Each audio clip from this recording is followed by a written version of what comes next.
Assalamualaikum warahmatullahi wabarakatuh. Saya Tiara Yolanda, NPM 19160110. Ini saya dari kelompok 9 ingin mempresentasikan bab 9 tentang pergerakan nasional dan penduduk Jepang. Yang pertama ada A. Pendahuluan.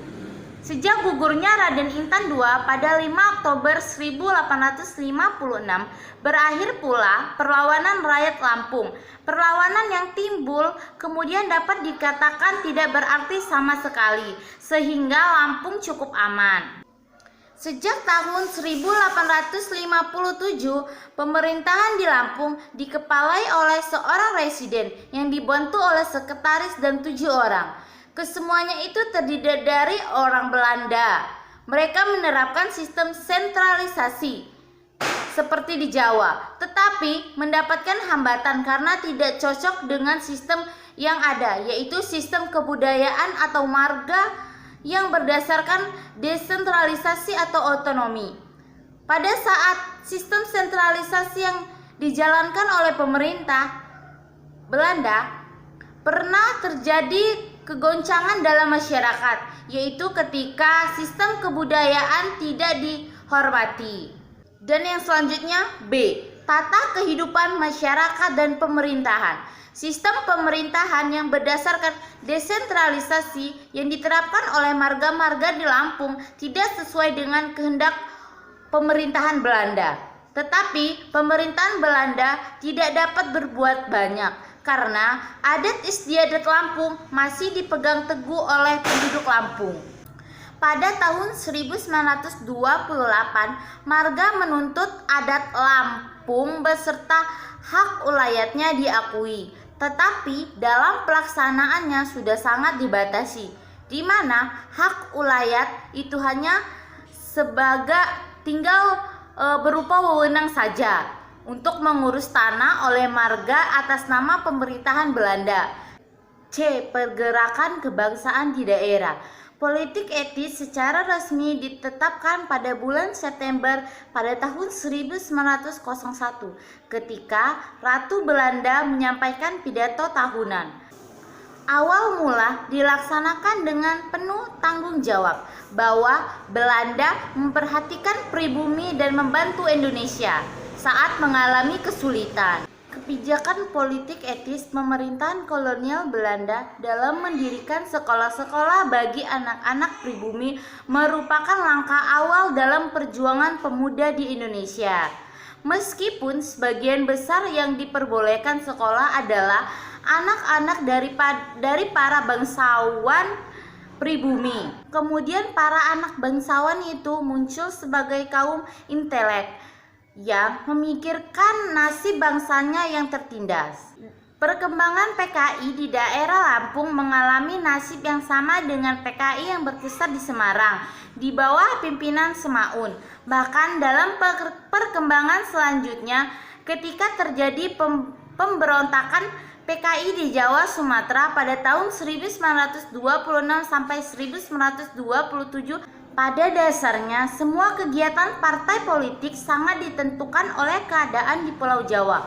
Pasang surut kegiatan tersebut mempengaruhi semua kegiatan di daerah. Selanjutnya D. Keadaan masyarakat periode 1900 sampai 1942.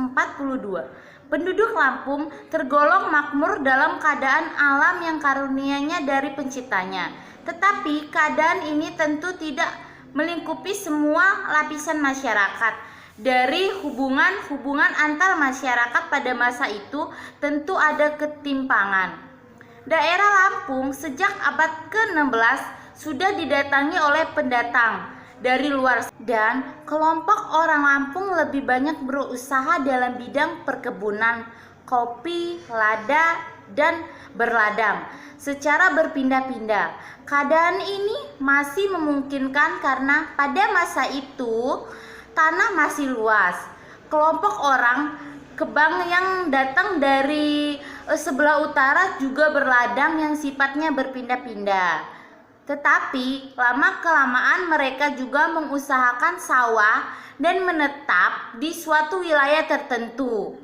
terutama kuli-kuli kontrak, manusia yang dianggap sebagai hewan dan harus bekerja tanpa diberi upah yang layak. Hubungan ini yang mengalami nasib lebih baik tentu saja adalah kelompok orang-orang Lampung berkedudukan yang merupakan hak turun-temurun. Dan kehidupan seni budaya.